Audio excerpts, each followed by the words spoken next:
Dr. Koyama. She is a resident in pediatrics and a fellow in adolescent medicine. She's on 3 boards, licensed in 4 states, and a physician at the Family Planning Clinic here in Phoenix. So she's got a ton of publications and lots of other work that she's done, and I'll let her talk more about that. So, Dr. Koyama, please go ahead. Great. Well, thank you so much for having me. It's exciting to be here. As Diane stated, I am a physician here in Phoenix. So I am a pediatric emergency medicine provider. I'm also trained in adolescent medicine. I'm also an abortion provider here at a local clinic. So I work at Ways Health Medical Center and am in faculty at U of A College of Medicine and Creighton University. So I'm here to talk about what does your hospital believe in, religion and medicine. So I just wanted, before I start, like to acknowledge the Hohokam, Akimel Odom, and the Odom people. Where I work and where I live is the traditional land, past and present, of these folks and these Native American people, and I want to extend my gratitude and honor to them. So what do we need to know in my short, now probably 9 minutes? I want you to know that religiously affiliated hospitals are growing in numbers and that the healthcare you receive may likely deviate from standard medical care. And so it's important that we're proactive in figuring out what kind of care you may or may not receive, depending on where you go, where you live. And so hospital mergers have become increasingly common here in the US. Catholic healthcare networks comprise more than 14% of all acute care hospitals in the US, and the Catholic Health Ministry is the largest group of nonprofit health care providers in the nation. And studies show that anywhere from 1 in 6 to 1 in 7 patients are cared for at a Catholic hospital. And over the past decade, the number of Catholic-owned or Catholic-affiliated hospitals increased 22%, while the number of non-Catholic hospitals and nonprofit hospitals decreased by 28%. And so this map shows a bit about the distribution. A 2016 report by Merger, which is an organization that followed hospital mergers, found that in 10 states, over 30%, more than 30% of the acute care hospital beds were under Catholic ownership or affiliated with the Catholic healthcare system. And a 2021 report of Catholic hospitals showed that 1/3 of these hospitals are in rural areas, where some are the sole providers of care in these rural areas. So the same report also stated that more than 20 million emergency room visits and nearly 500,000 babies were born in these Catholic hospitals. And their leading statement on their report was that they care for people in communities across the United States with special attention to those who are poor, underserved, and most vulnerable. And by our service, we strive to transform hurt into hope.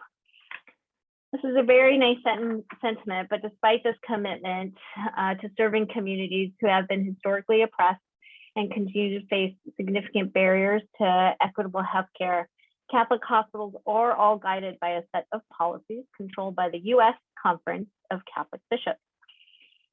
These policies address medical practice, such as standard medical practice, such as contraception, abortion, sterilization, and end-of-life care. And these issues can also be applied to miscarriage and infertility management, gender-affirming care, such as hormonal treatment or surgical procedures. And Catholic hospitals have ethics committees that are made up of bishops, priests, physicians who have the final word on interpreting what these ethical and religious directives mean for patients. And all staff are required to abide by these directives. And some of these directives are attached to sales of hospitals, even if it's sold to a non-Catholic entity. So this happened at a hospital where I worked at. Despite being bought by a secular hospital system, I was unable to prescribe birth control from the emergency room, and I had to buy my own prescription pad, or I would have to lie and prescribe birth control under false pretenses, such as severe cramps or bleeding. Pregnant patients have had to travel miles away, sometimes hundreds of miles, when miscarrying. because the Catholic Hospital Ethics Committee did not approve a straightforward procedure that physicians are trained to do. In another case, Evan Minton, a transgender man, was scheduled for a hysterectomy in San Francisco, California at a Dignity Health hospital, and his surgery was canceled the day before the scheduled date.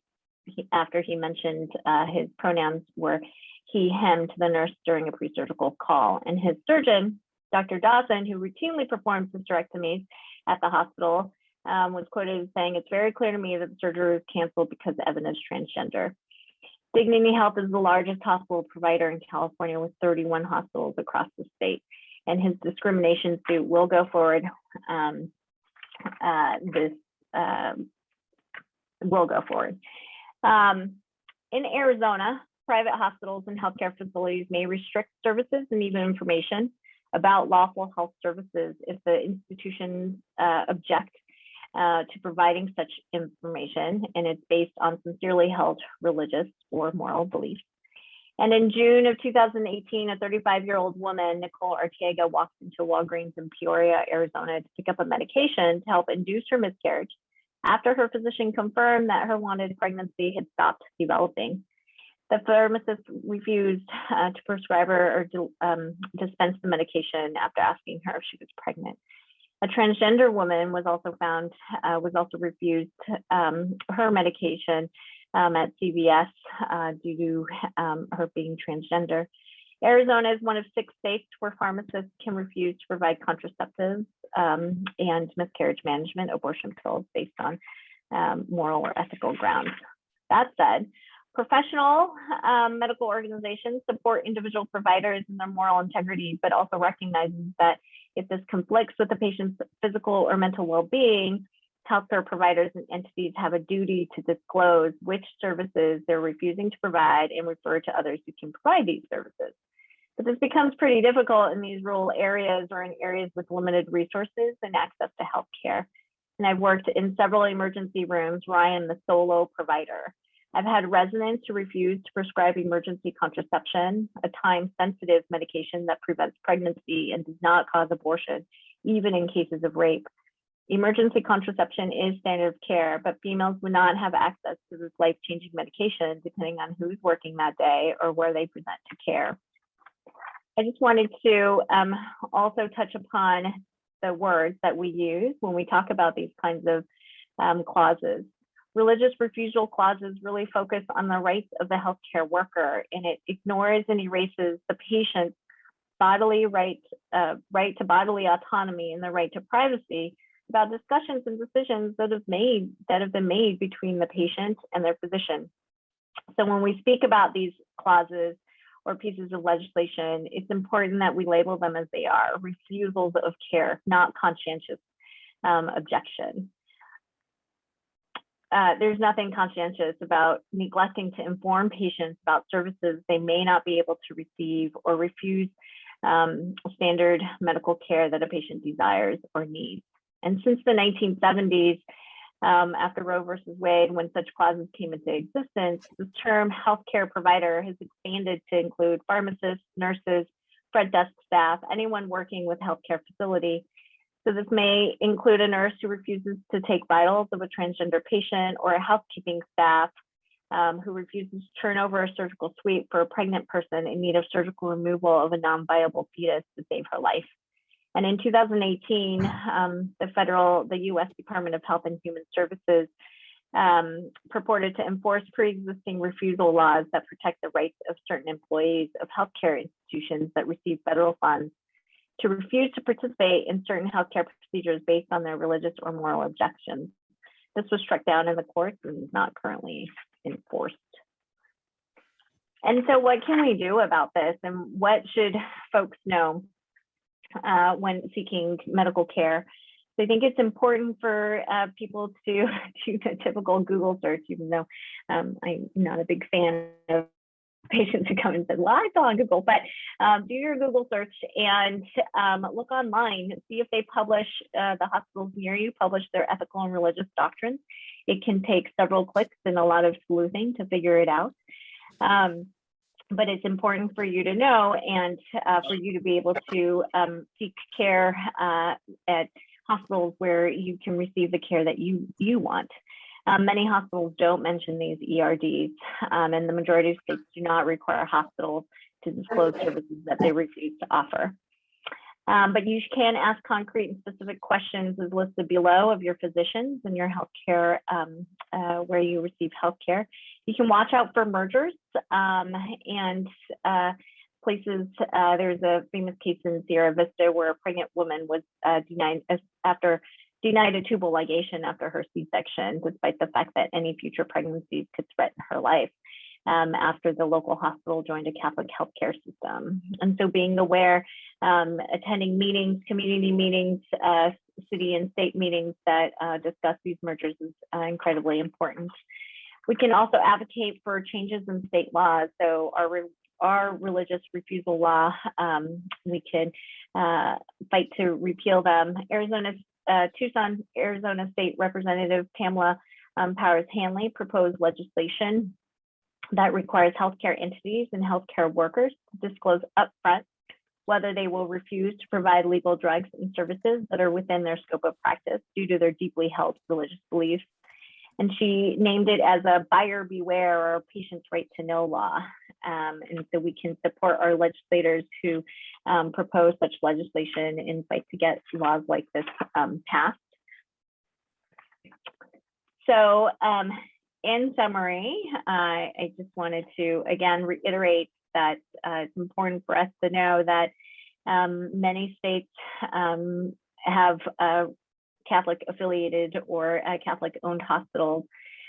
Here where I work as well, we do have residents who are being paid by a Catholic entity. And so even residents were surprised when their paycheck changed and their birth control was no longer covered and they were required to get a rider.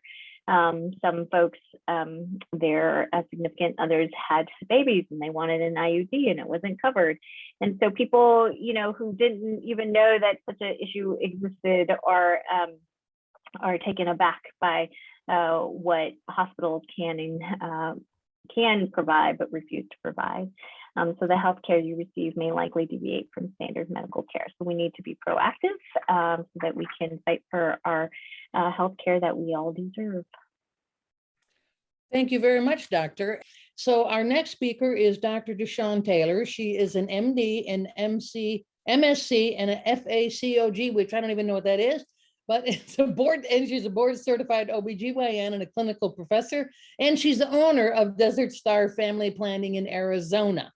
So take it away, Dr. Taylor. Thank you, Diane. So a lot of alphabet soup there, but the FACOG is the board certified OBGYN part. So that's what that stands for. And so thanks for having me. I am very happy to talk a bit more about religious refusals as a provider of abortion services and general well care for women and also a gender affirming care provider. I definitely have a perspective on how patient care is impeded by these conscious clauses and religious doctrines. I did put together a few slides, so I'm going to set that up and then share my screen. And I missed the other doctor's presentation, and so please forgive me. I was hoping to hear hers and then make any adjustments to mine so that we wouldn't have too much overlap. Well, we had to change the time, so it wasn't your fault. So let me go ahead and get myself set up here. And it looks like I'm gonna have to share my screen first and then pull up my slides here.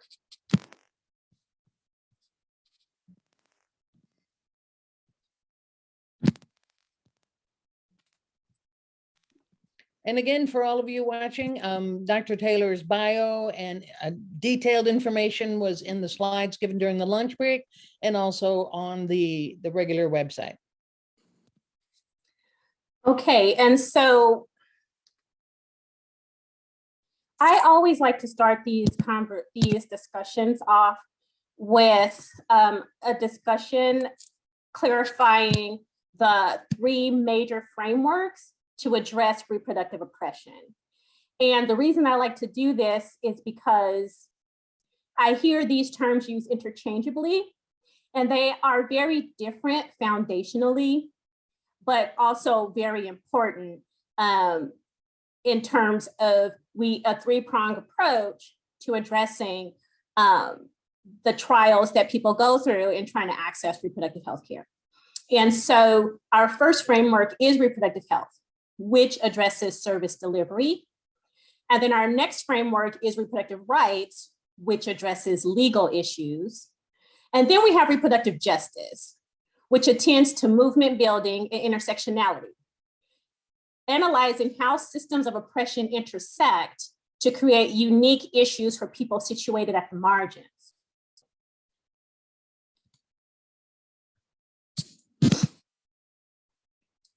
And so reproductive justice as a framework includes the right to bodily autonomy, the right to have children under the conditions we choose, the right to not have children through abstinence, contraception, or abortion, the right to parent the children we have in safe and sustainable communities. And so across the United States, women and pregnant people are being denied needed reproductive health care because their hospitals, HMOs, pharmacies, employers, and healthcare providers are using religious doctrine or moral beliefs to restrict access to medical information and services. The intersection of law, medicine, and morality in the health system in the United States poses a serious threat to reproductive justice. Now, mind you, I do know my audience, and I put this slide here to remind myself to mention that prior to the Roe v. Wade decision, when the Supreme Court legalized abortion in this country, clergy and lay leaders from many faith traditions provided women with referrals to safe abortion services. And I myself am a provider of faith, and I do not cede moral high ground to the religious right. Their values are oppressive and track very closely with racism. And so I understand that Dr. Koyama spent some time talking about the proliferation of Catholic hospitals in the United States and how that impacts people's ability to access reproductive health care. And so, you know, by lobbying Congress and state legislatures, these conservative religious entities, also known as hospitals, have won the right to refuse to provide abortions, sterilizations, dispense emergency contraception to victims of sexual assault, while still holding licenses to serve the general public and remaining eligible to receive tens of billions in public funding each year. So what if a person cannot go somewhere else for care? If patients are low income and reliant on certain Medicaid programs, or if they lack access to a car or live in rural areas, they may not possess healthcare options other than those religiously affiliated institutions. And this is doubly true for women of color, who are more often relying on Medicaid or community healthcare providers, which are increasingly becoming Catholic or other religiously affiliated. And such scenarios expose the essence of religious refusals. They deny patients the ability to receive treatment in the healthcare settings most accessible to them. And in addition, many of these institutions are not interested in balancing the needs of vulnerable communities with their religious practice. People who are denied care or turned away at these institutions aren't even informed why. And this hinders their ability to seek care elsewhere. And depending on the local bishop's interpretation of religious doctrine, a doctor may not even be able to tell a patient about where they can then go to seek the care that they need. And so I want to share an example of my own patient who experienced this. This was a patient who was in her early 30s, a recent breast cancer diagnosis and treatment about a year out, she didn't think she could become pregnant. And so I was following her for what I was suspecting was a non-viable pregnancy. And then at some point, she was having abdominal pain and she went to a Catholic affiliated emergency room. The patient reported to me that she was notified by the ER physician that the gynecologist on call would not treat her ectopic pregnancy that she was diagnosed with the standard medical treatment, methotrexate, and that the rules of the hospital precluded the ER physician from ordering and administering medications. So she was discharged from the emergency room without any additional instructions. And so she called me. And so then I had to go through the process of trying to get this medication approved for outpatient use through her insurance, because this is usually a medication that is administered in the hospital. And so I was finally able to do that. But in the interim, I told the patient if she started having worsening pain or bleeding to go to the university hospital so that we can ensure that she would be cared for adequately. I ultimately was able to get the authorization. I gave the patient the medication in the clinic, but 24 hours had passed. And so this was 24 hours of opportunity for her ectopic pregnancy to rupture her tube and threaten her life. And so, public policymakers have all too often protected the religious freedom of healthcare providers at the expense of the patient's religious freedom and rights to reproductive justice. Individual health providers, including pharmacists, physicians, nurses, and by extension, other types of healthcare workers, have won the right to use conscious clauses to refuse care. A story went viral a couple of years ago here in Arizona and was picked up by several national news outlets.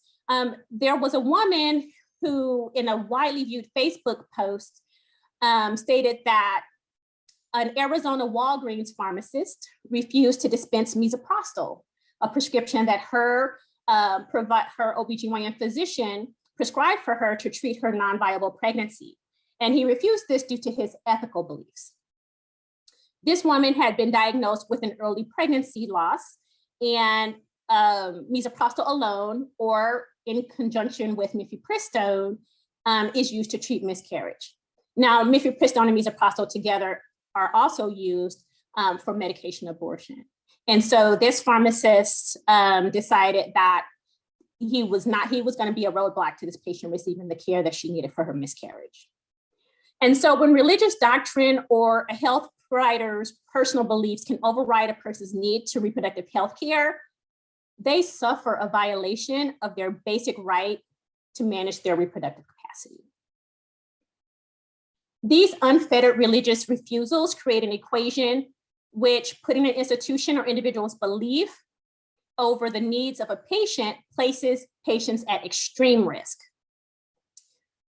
When I was a fellow and was doing abortion procedures in hospital, we had patients sit several shifts without eating, waiting for the combination of a nurse, a scrub tech, and a physician, anesthesiologist, to do these patients' procedures. We would go shift by shift and would not have an entire team. And I called a meeting with the chief medical officer of the hospital and the chief of anesthesia and the chief of nursing, and because this was ridiculous. They were obligated to ensure a team on each shift to take care of these patients. This wasn't even a religious hospital. This was our county hospital. But what this shows us is that these refusals impact those already burdened with navigating the intersections of poverty, race, and sexuality.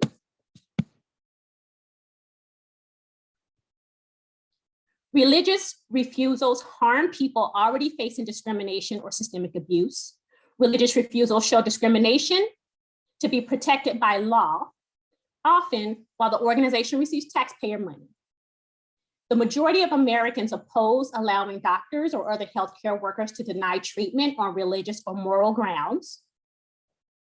And this is according to a survey that was done by National Women's Law Center.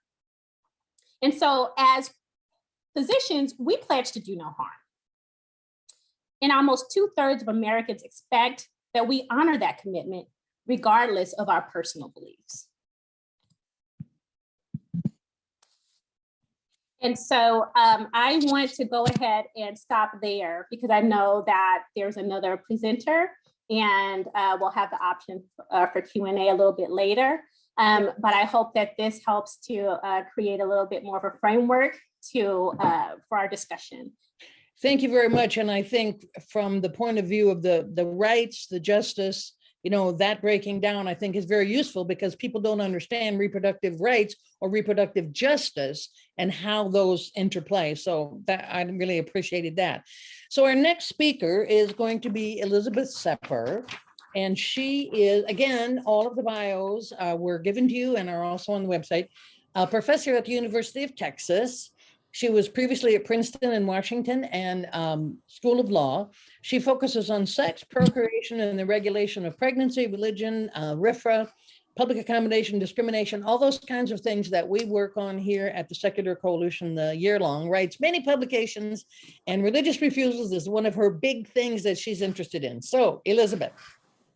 Thank you for having me. I'm going to go ahead. I have prepared a few slides as well. Start the slideshow. Okay, there we go. You should be able to see my slides now. So I'm going to start off. I'm a lawyer. I'm a law professor. So I'm going to start off with the lay of the legal land here that applies to refusals of reproductive, LGBTQ healthcare, end-of-life healthcare. And then, let's see, I gotta go back one. And then I'll talk a little bit about how law operates to create religious identity and compliance in places and spaces that don't seem obviously to be religious, or where, to the extent we think there's some countervailing religious interests in some institutions, they don't seem to be in places where religion is created by, for instance, an asset purchase agreement in a merger and acquisition. Okay, so I'm going to start at the level of the Constitution. We also have statutes that protect religious believers, allow them to seek exemptions in court, and then there are statutory exemptions as well, and we see these at both the national and the state levels. So of course we have the First Amendment here that theoretically used to respect, provide that we could not establish religion. Now under Supreme Court doctrine, much less clear that that's so, but also prohibits or prevents imposing burdens that prohibit free exercise. In 1990, so between 1963 and 1990, in terms of the free exercise clause, the Supreme Court interpreted the free exercise clause as offering relatively extensive protection, where a law imposes a substantial burden on the free exercise of religion. But in 1990, the Supreme Court switched gears in a case known as Employment Division v. Smith, and held that the free exercise clause doesn't bar the application of neutral, generally applicable laws to religiously motivated acts. There are state constitutional provisions, however, that may apply differently. So in response to the Smith decision, Congress passed the Religious Freedom Restoration Act, and a number of states have state versions of this act, though sometimes interpreted slightly differently. And the stated purpose of RFRA was to restore the law to what it had been before 1990. And because plaintiffs face a lower burden under RFRA than under the First Amendment as interpreted by Smith, it's mostly, though not entirely, RFRA that's central to recent litigation, for instance, about most of it about rights to deny wedding services to same-sex couples, though there's also been First Amendment claims and denial, for instance, of contraception. We then have statutory exemptions of a variety of kinds, right? So the Congress or state or locality will pass a law and put right in the statute an exemption. For the purposes of religious refusals in the healthcare space, those are known colloquially as conscience clauses. So up top here you have the Federal Church Amendment, named for Senator Church, not for houses of worship, that provides some protection for institutions and for individuals who don't want to participate in sterilization or abortion. You have a fairly typical state law below out of New Jersey, and what's to note is that these laws do a couple things. They work as employment law, preventing institutions from firing or hiring people based on their willingness to perform sterilizations or abortions.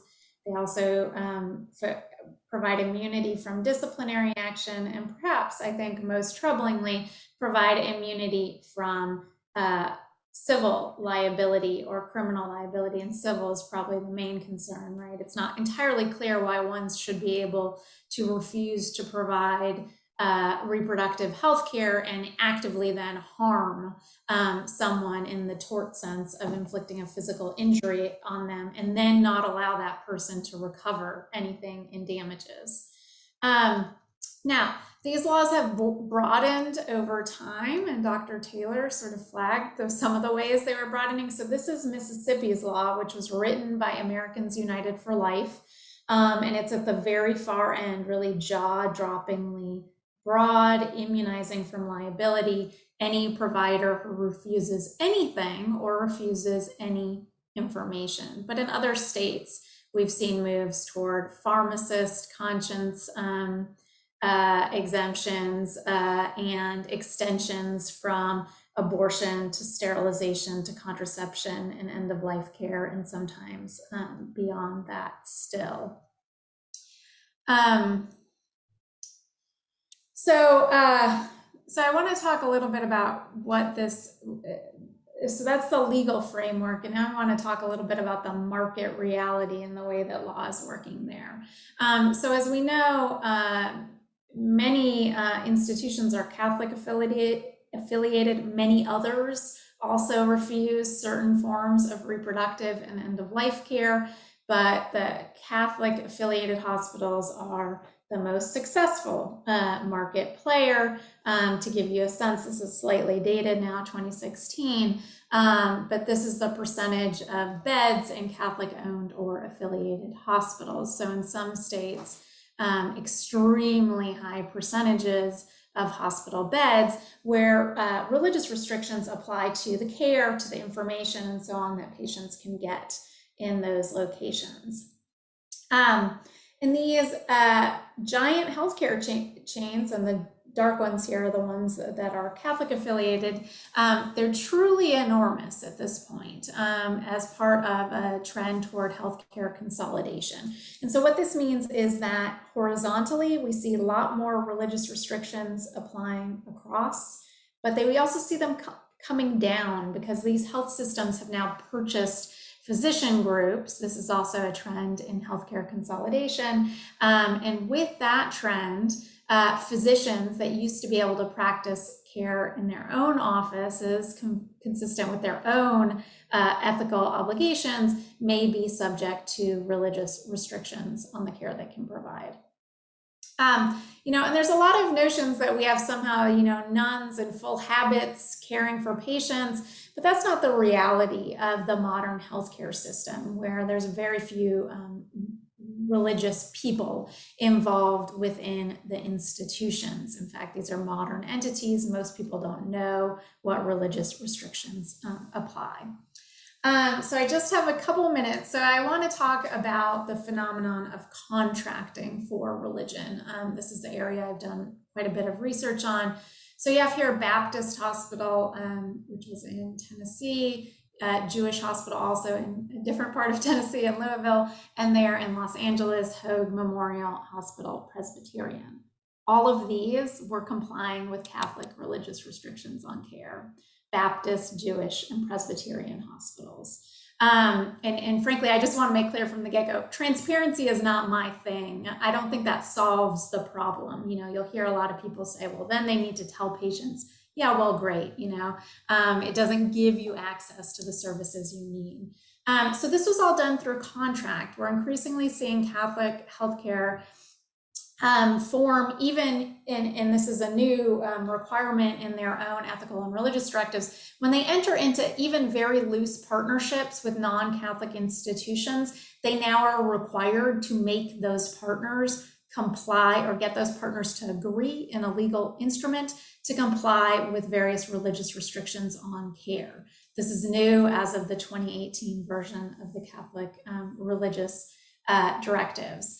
What's more is when hospitals are sold, formerly Catholic hospitals, they often maintain religious restrictions on care. So they're not Catholic anymore in any meaningful way. The owners are not Catholic, and they continue to comply with religious restrictions. Nonetheless, even though they may have a secular owner, they may have a Jewish, so to speak, healthcare owner, or, and this is something, another development that I've identified, there are now a number of hospitals that are public and religious, right? And this should set off every red flag in the book, right? If there's anything left of the Establishment Clause, it would seem to be this. Del Seaton Medical Center at the University of Texas. We've identified others, my co-author, James Nelson, and I, the University of Michigan, the University of Maryland, and a number of other academic medical centers that now have combined religious authorities and public authorities that are jointly governing, jointly operating these institutions with the public name right next to a cross and religious restrictions in place on the care that's provided in those facilities. And these are all structured by, of course, contract and asset purchase agreements.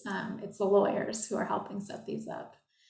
So I see I'm at time, so I want to make sure to stop and leave us time for questions. So thank you.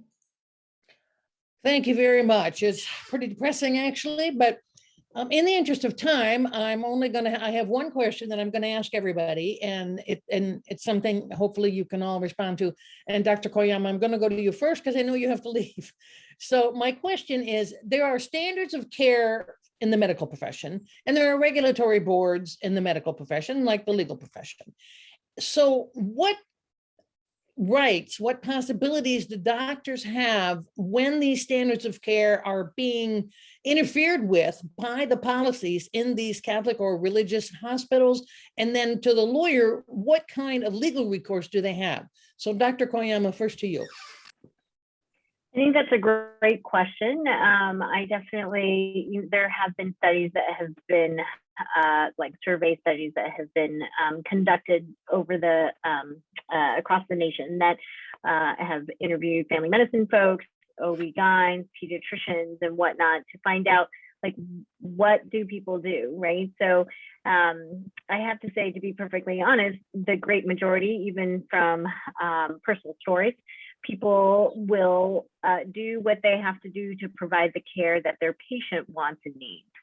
As I said, right, I have written, and there are plenty of residents and attending physicians who work at some of these hospitals that put dysmenorrhea or painful menstrual bleeding as the reason why someone gets a birth control prescription. And so you just ask, how are your periods? Do they hurt a lot? Okay, you know, and you write the prescription. So for certain matters, I think that's important, but I think we need to be more proactive personally. When it comes to, you know, I work at an academic institution. I think it's important for us to be addressing this issue. Professionalism, a lot of our boards require professionalism to be taught in patient care and trauma-informed care and all those things. And so I think it's important for us to say, okay, we need to be talking to our residents. We need to, when we're accepting residents or interviewing residents, we need to ask these hard questions, to ask, you know, not what are your views, but if you have a patient who's in your emergency room and they need emergency contraception, what are your thoughts on if you're working with someone or you have an attending who doesn't want to provide it due to their own religious feelings and so or beliefs. And so I think what's important from my perspective is to be proactive and to ensure in the end that our patients are getting the care that they need. Thank you. Dr. Taylor? Thankfully, I have not had to be in the position to test whether I would do something anyway if the institution I work for tells me not to. But I will say that, being someone who provides abortions, then what I understand to be happening is, especially in Arizona, is that there is a large provider of obstetrics and gynecology that has people sign contracts saying that they will not discuss or refer for abortion while working under this entity. And they have several OBGYN practices across the valley. And actually, Rewire News wrote an article about them a couple of years ago. And so I was very happy to see that exposed. And so what I know happens is that, kind of under the table, so to speak, the information gets passed on to the patients about where they can go. But there are other instances where the physicians, the nurse practitioners, the nurses will abide very strictly by these contracts that they've signed. And then you have patients just kind of out there trying to figure things out for themselves, and they're getting further and further along in their pregnancy and not realizing how to access care for themselves for various reasons and lack of resources. And so I would be interested to hear from the legal person on the panel, like what recourse do people have? Because ultimately people are signing contracts. And so, I wonder, what happens in those cases where an employer would really want to, get serious about people breaching those contracts.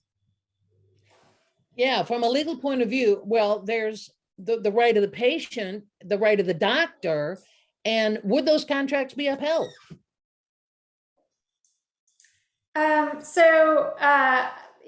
From a legal perspective, I would say that doctors should be much more careful about the documents that they're signing. I think they often act like they're small children entering into contract relationships, right? They don't negotiate, they don't actually read, they will get assurances like, of course you can provide contraceptives. It says right there in your contract that you're complying with the ethical and religious directives. Like, that doesn't include dispensing contraceptives. I'm sorry, it just doesn't.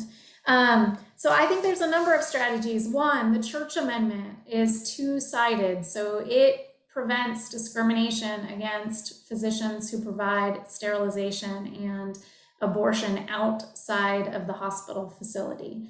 There have been virtually no lawsuits ever brought, but we know that hospitals routinely deny admitting privileges or do in fact discriminate against doctors who provide these services outside of the hospital, right? So they do abortions at Planned Parenthood, but they want admitting privileges at a hospital. I think we need to see those lawsuits. In that vein, and I'm very aware of this, of course, being in Texas, right? Things are coming down the pike, right? And I would strongly recommend to everyone who works in healthcare services to, and this is probably, to document their deeply held beliefs, whether those are ethical or religious. Do it now. Send yourself emails, explain why your ethical commitments require you to provide contraception, require you to provide sterilization. These are going to be very helpful in the future in bringing free exercise challenges, for example, to criminal bans on abortion. What else? I think that where there may be more power than in the individual contract relationship, when physician practices are bought, they really need to be careful, in particular OBGYN practices, and what they're agreeing to in contracts. And the other thing I would add is that mergers and acquisitions actually present a really good opportunity for everyone in the community, whether healthcare workers or members of the community, to actually find out about what is going on and engage with public figures who can preserve reproductive and end-of-life care. And for doctors, I actually think unionization is going to be a real way in the future to exercise power against these really big institutions, because that used to be what doctors could do. They could block a lot of the mergers and partnerships that impose these constraints, and that doesn't seem to be an option so much anymore. Well, thank you very much for this. I think this has just been a fabulous panel, and it is being recorded, and the chat is also being saved so that we have this information for later and for policymaking issues. And Elizabeth, I'm quite sure I'll be speaking to you again. So Jeannie, I'll turn it back to you. All right. Well, thank you so much, ladies, for that really informative discussion. I appreciate all of you, your experience, your knowledge, and for sharing it with us today.